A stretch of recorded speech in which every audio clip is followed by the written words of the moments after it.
Langsung aja kita mulai. Seringkali kita mikir kalau diplomasi global itu murni penemuan modern ya kan? Semacam hasil dari konferensi-konferensi besar masa kini. Tapi, coba kita mundur jauh ke abad ke-7. Di sesi bedah materi kali ini, kita bakal menganalisis rangkaian surat diplomatik yang dikirim langsung oleh Nabi Muhammad. Ini bukan sekedar pesan biasa loh. Ini adalah manuver komunikasi yang sangat berani dan terstruktur, yang sukses menghubungkan semenanjung Arab dengan peradaban-peradaban paling raksasa di masa itu.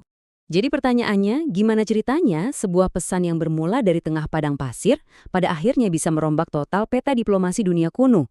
Ini menarik banget buat dibahas, karena kita lagi melihat cikal bakal komunikasi lintas batas yang ternyata sudah dirancang dengan sangat strategis dan punya visi yang luar biasa jauh ke depan.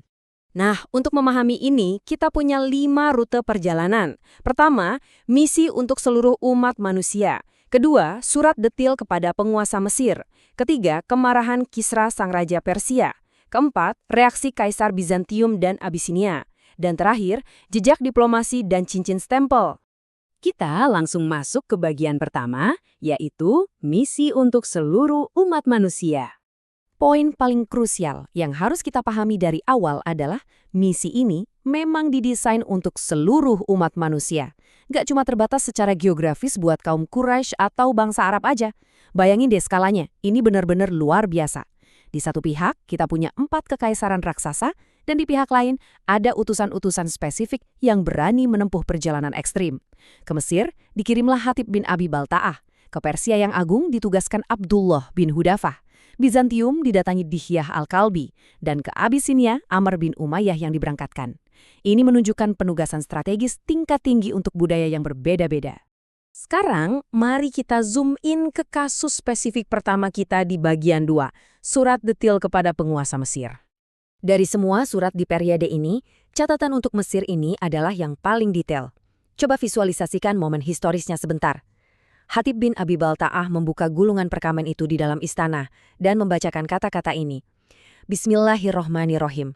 Dari Muhammad, hamba dan utusan Allah, kepada Mukaukis, pemimpin bangsa Kipti. Kelihatan banget kan rasa hormatnya? Sang pengirim menempatkan diri sebagai hamba yang rendah hati, tapi tetap mempertegas otoritasnya sebagai utusan. Sekaligus, ia memberikan penghormatan kepada sang penerima dengan gelar pemimpin bangsanya. Setelah pembukaan yang sopan tadi, perhatikan bagaimana surat ini menyodorkan penawaran yang super terstruktur. Dimulai dengan salam keselamatan, lalu masuk ke ajakan eksplisit. Masuklah Islam maka engkau akan selamat dan Allah akan melipat gandakan pahalamu. Janjinya sangat jelas ya, keselamatan dan pahala ganda. Tapi di samping janji manis itu ada beban tanggung jawab yang berat. Ada peringatan tegas bahwa kalau Mukaukis menolak tawaran ini, maka ia sebagai pemimpin bakal menanggung dosa dari seluruh bangsa Kipti. Ini taktik diplomasi yang luar biasa tajam, menyampaikan keuntungan sekaligus konsekuensi moral secara bersamaan. Dan langkah briliannya nggak berhenti di situ. Di akhir pesan, disertakan kutipan langsung dari Al-Quran, tepatnya Surah Ali Imran ayat 64. Ini adalah seruan langsung buat ahli kitab, untuk sepakat pada satu landasan, hanya menyembah Allah, nggak menyekutukannya, dan nggak menjadikan manusia lain sebagai Tuhan. Lewat kutipan ayat ini, pesan tersebut punya bobot teologis yang sangat kuat, langsung menyambungkan benang merah pada akar monoteisme yang sama. Tapi pertanyaannya, gimana kalau pesannya sampai ke pihak yang punya pandangan berbeda? Kita lihat di bagian ketiga, kemarahan Kisra, sang raja Persia. Disinilah narasi sejarah kita berubah sangat dramatis. Pesan universal ini menembus batas kekaisaran Persia yang saat itu terkenal sangat berkuasa dan punya hierarki yang kaku banget. Utusan Abdullah bin Hudafah datang membawa pesan yang pembukaannya berbunyi, Bismillahirrohmanirrohim, dari Muhammad utusan Allah kepada Khosrow, pemimpin Persia. Kedengarannya sangat hormat dan terstruktur kan? Tapi tebak apa yang terjadi? Khosrow atau Kisra Parves langsung marah besar. Kenapa? Murni cuma gara-gara nama Nabi Muhammad ditulis lebih dulu sebelum namanya. Di atas kertas itu, ego kekuasaannya langsung menutupi akal sehat sampai-sampai dia merobek surat itu bahkan sebelum selesai dibacakan. Sekarang mari kita pindah ke bagian keempat, reaksi Kaisar Bizantium dan Abisinia, dan kita lihat betapa bedanya respons mereka. Saat Dihyah al-Kalbi menyampaikan pesan kepada Kaisar Heraklius di Bizantium, nggak ada tuh yang namanya amukan ego.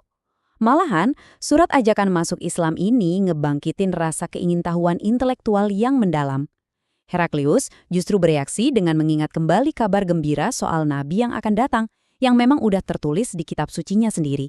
Alih-alih membuangnya, informasi ini malah mendorong sang kaisar untuk melakukan penyelidikan lebih lanjut. Kelihatan banget kan pendekatan analitis dari seorang pemimpin yang terdidik? Fakta ini benar-benar memperlihatkan kontras yang ekstrim dari penerimaan sebuah diplomasi. Di satu sisi, kita melihat Kisra Parves dari Persia yang merobek pesan karena amarah dan ego yang buta. Tapi di sisi lain, waktu Amr bin Umayyah tiba di Abisinia, Raja Najasyi menerima pesan itu dengan rasa hormat yang luar biasa. Sejarah mencatat beliau sampai mencium surat itu, menempelkannya di dahi sebagai bentuk penghormatan tertinggi, dan berujung pada pengucapan kalimat syahadat. Ini jadi bukti nyata kalau satu inisiatif diplomasi yang sama bisa memicu reaksi manusiawi yang paling bertolak belakang. Terakhir, kita masuk ke bagian kelima, jejak diplomasi dan cincin stempel. Setelah melihat berbagai reaksi yang muncul tadi, kita harus paham infrastruktur di baliknya. Misi global ini bukan eksperimen coba-coba yang acak. Ini adalah operasi 3 langkah yang super metodis dan canggih. Pertama, pesannya nggak dibuat generik, tapi ditulis khusus menyesuaikan penerimanya. Kedua, demi menjaga keabsahan di mata internasional, setiap surat disegel pakai cincin stempel otentik milik Rasulullah. Dan langkah ketiga, mengirim utusan-utusan khusus yang telah dipilih dengan sangat cermat. Semua dirancang demi satu tujuan utama, menyampaikan risalah petunjuk Allah ke seluruh penjuru dunia. Sebagai penutup analisis kita hari ini, saya ingin meninggalkan satu pertanyaan buat kita renungkan bareng-bareng. Di era modern sekarang ini, di mana kita bisa menyebarkan pesan ke miliaran orang cuma lewat layar sentuh di saku kita, apa pelajaran terbesar yang bisa kita ambil dari upaya diplomasi abad ke-7 ini?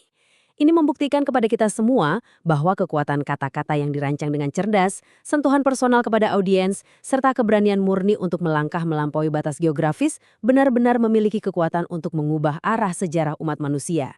Sebuah pelajaran komunikasi yang tak lekang oleh waktu, bukan? Terima kasih banyak sudah mengikuti eksplorasi sejarah kita kali ini. Tetaplah penuh rasa ingin tahu, dan sampai jumpa di pembahasan seru berikutnya.